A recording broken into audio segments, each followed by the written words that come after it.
don't think the Yankees can have a good offseason if it doesn't include bringing Cody Bellinger back. We went over this last year with Juan Soto, and we know what the Yankees did with Plan B and all of that. I don't know how you can make a case for the Yankees to make their team better, which is what they need to do, because progressively they've gotten worse going from World Series to Division Series. Got to get better and close the gap. I don't know if they could get better without Cody Bellinger. You know what's funny? First of all, I don't really disagree, and I think it really applies to the Mets as well. Now, we did the Mets stuff yesterday. I think Bellinger is a guy who would make the Mets so much better. And then obviously if he left the Yankees, it would make the Yankees so much more vulnerable. But when you contrast, at least so far, and maybe it's going to change, and a lot of this is around Pete, I get that.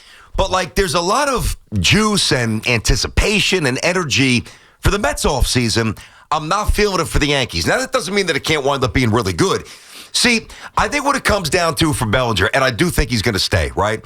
And I think he's got to be target number one. You could get to some other stuff, and we'll get to it as well. You lose Bellinger, a lot changes, because then maybe Grisham becomes more important. Now you rely on a Dominguez-Jones combination. Who knows if they're going to be ready?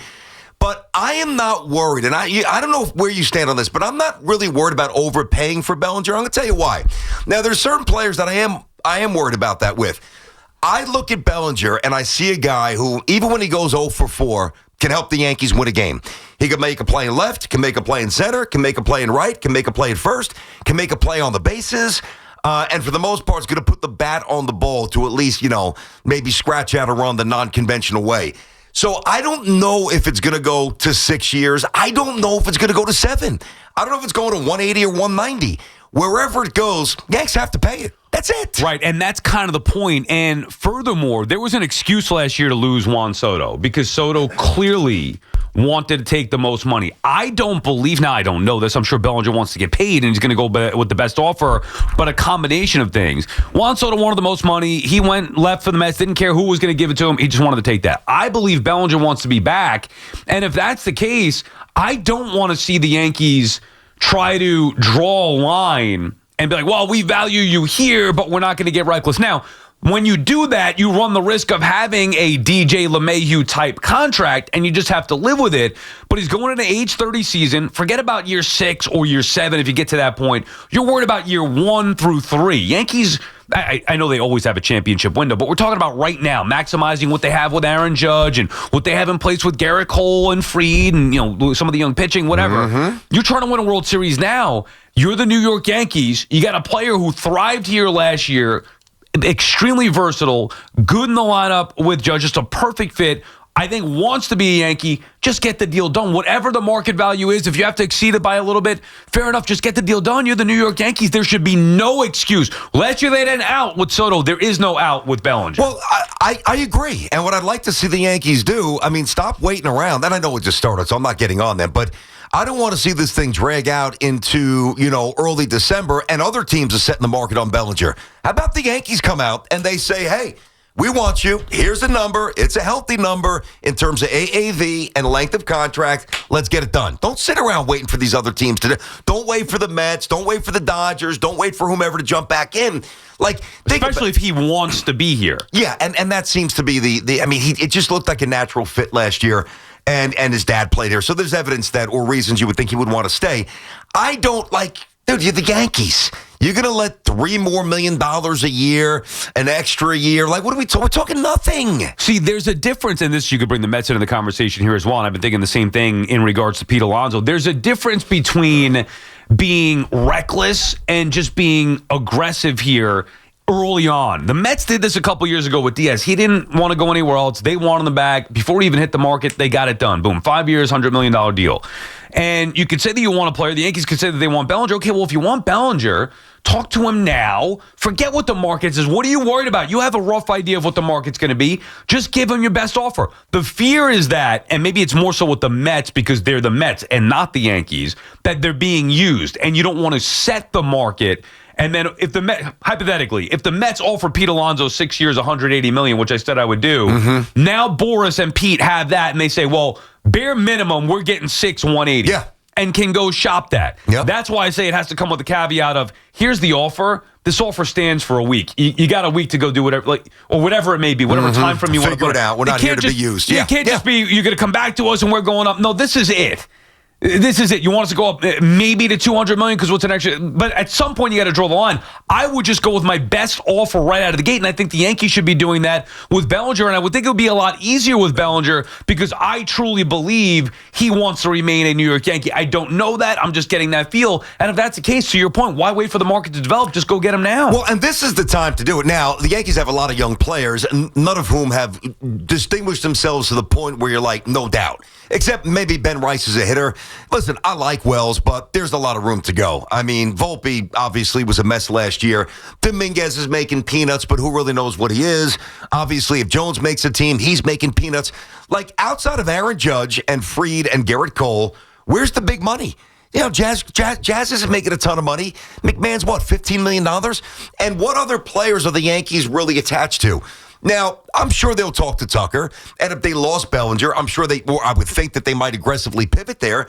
Well, would that be good enough for you? Well, you know, it's funny. Paint the he's scenario. Not a center fielder. That's the problem. Well, okay, that's the point. So paint the scenario where the Yankees can be better off without Cody Bellinger. Okay. I don't feel it, but I'll try to paint one. Yeah. I don't think that they would be. Let's say that Spencer Jones is the real deal. Yeah. And he's more of a center fielder than Dominguez, which it seems like they think that he is. If he was in center, you let Grisham go, or Grisham goes himself, and you get Tucker for left, and you've got Judge and right. Man, I'm still not sold on first base, though. So but you could go get a first baseman. It would include Tucker. Yeah. So all right. Well, further it then, I'll ask you the question. Could they, if they don't get Bellinger, do they have to then get Tucker? I don't think that they have to, but now it's going to be very hard to look at that lineup and say, oh, yeah, they've improved from the lineup a year ago. Unless you expect McMahon to get much better, I don't. Unless you expect Volpi to get much better, I don't. Unless you expect Jazz to get much better, that was good, April through October or September. He's not going to get much better.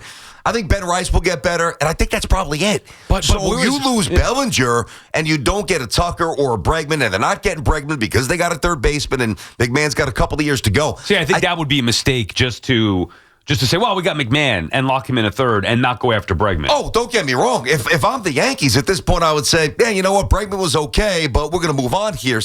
But they're not going to do that. So I've got to work within the realm of their new reality, which is obviously aggressive and fairly bold, but not over the top. So there's no way the Yankees... let me not say no way, unless they're able to trade McMahon and eat some of the money. Right. I guess there's always a way to do this. Bottom line is this. If the Yankees whiff on Bellinger, their offseason goes from... It becomes very unclear, and it becomes very worrisome for me. Like, they got to get him. Yeah, I know, but they lost Juan Soto and recovered. So the counter to that would be if you lose Juan Soto and recover, you should be able to lose Cody Bellinger and recover. Did they recover? Did they get to the World Series last year? Did they look like a better team than Toronto? No. I don't know that they recovered. I never believed in Plan B myself because I just don't believe in letting the best players go. But when you look at the fit, where was Juan Soto going to play along with Aaron Judge? Bellinger clearly was a better fit because you could use him in multiple places. I was even saying this yesterday on SNY. Bellinger is arguably a better fit for the Mets. They needed Soto because of the star power. Bellinger makes them a better team because you could play him in center, you could play him in left, give Nimmo some rest. You can play him at first, give Alonso some rest at DH. It's just the perfect piece. The Mets have three areas where they need to upgrade defensively. Center field, first base, and left field. Cody Bellinger is a plus defensive player at all three of those positions. So he would be perfect for them as he is perfect for the Yankees. They need to bring him back. I think he wants to be back. There's just got to be an alternative. If not, and by the way, even if they do bring him back, okay, then what? Is that enough? You're not bringing him back and bringing in Kyle Tucker. Are you relying again on Dominguez or Spencer Jones? Volpi situation. McMahon, you mentioned him. Ben Rice at first base. If the Yankees don't bring back Bellinger, they have some issues and got a lot of work to do. If they do bring back Bellinger... They shouldn't be done. Well, okay, so then what's next for the Yankees outside of Bellinger? Yeah, I would love to see Schwarber. You can't do it. Stanton's he's clogging up the DH, which is part of the reason why the Yankees have had roster construction issues. I think when you look at this, and you touch on this to start, like whether it's Fried, Schlittler, now maybe Schlittler in a year or so goes in a deal for Skeens, but right now, Fried, Schlittler, eventually Cole, Rodon's going to miss the first month.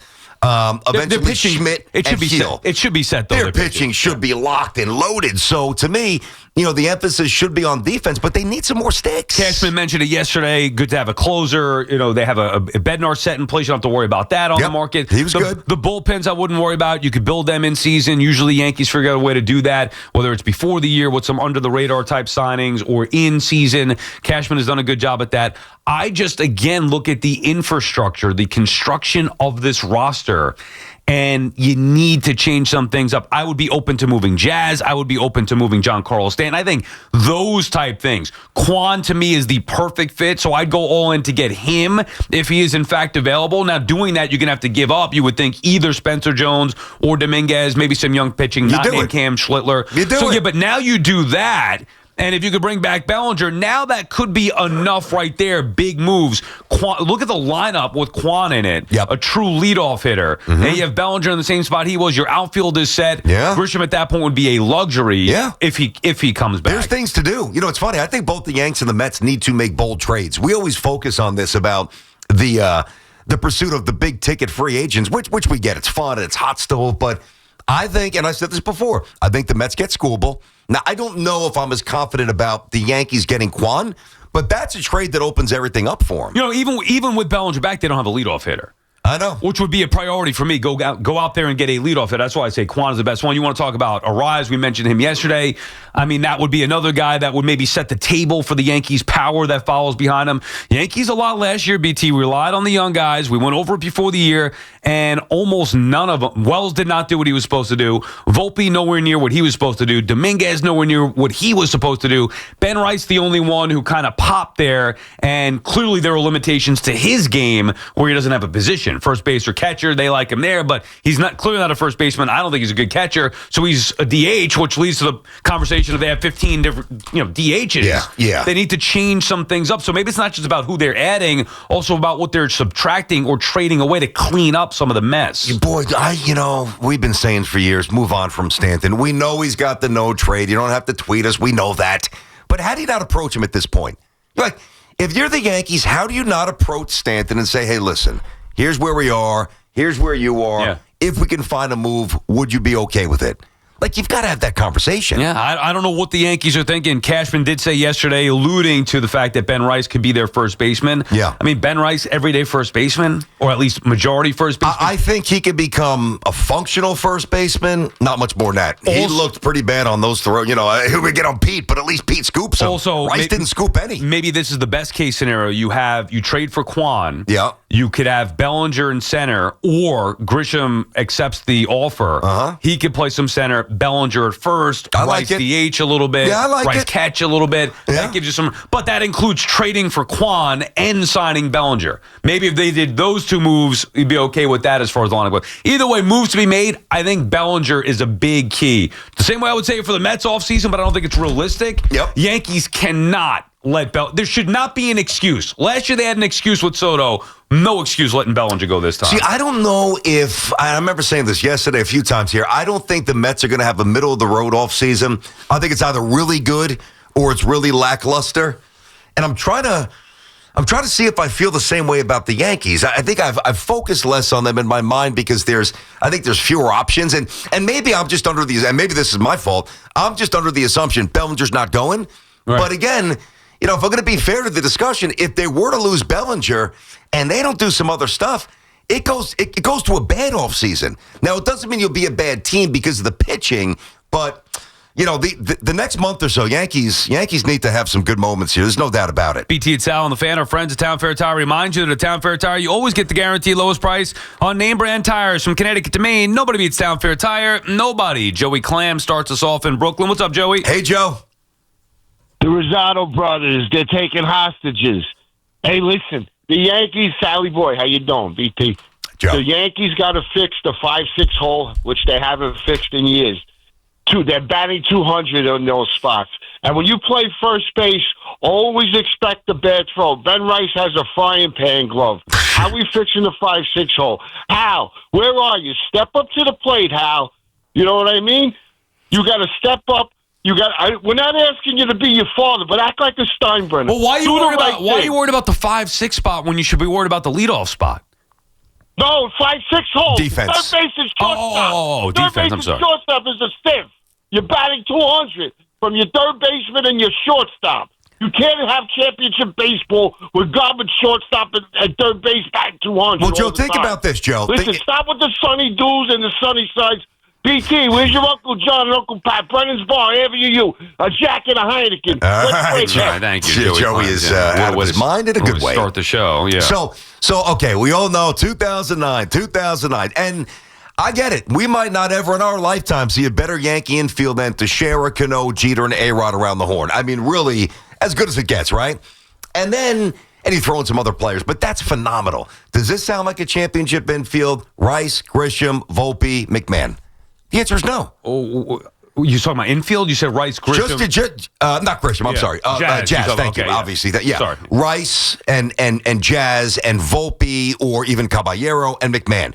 Listen to that drop off. Now, the 09 Yankees. Well, I was going to say they didn't quite have the pitching of this crew, but they actually did with CC and with Burnett. Why can't it be if they don't need to go spend on pitching and they don't? Why can't it be bring Bellinger back, trade for Quan, and bring in Bregman?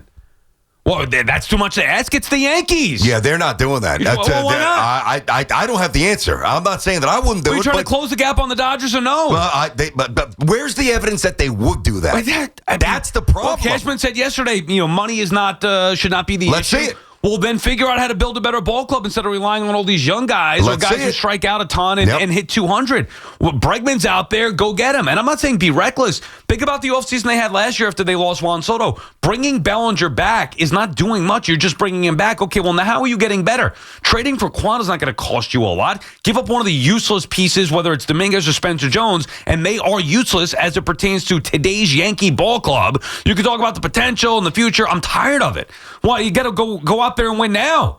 And what about third base? Why settle for Ryan McMahon? Because it's a good glove. You could have a good glove and a good bat and a proven winner in Alex Bregman. Go get it. I don't think that's being ridiculous. I wanted Bregman last offseason. This offseason, what are we doing here? You trying to build a World Series team or not? Listen, I think that there's certain off seasons where what's presented by Yankee fans is just it's wacky world. Like it's unrealistic. What you just presented should not be unrealistic. It shouldn't be. Now the problem here is. And this doesn't solve anything yet until he either, proves his critics wrong or Yankees move on. If Volpe was what they thought he would be, you could get away with McMahon at third base. Yeah, right. If Volpe was hitting, first of all, Volpe was the leadoff hitter, even if he was 260, at an on base of that 34%, 35, rather than 280, 290, which is just utterly unacceptable.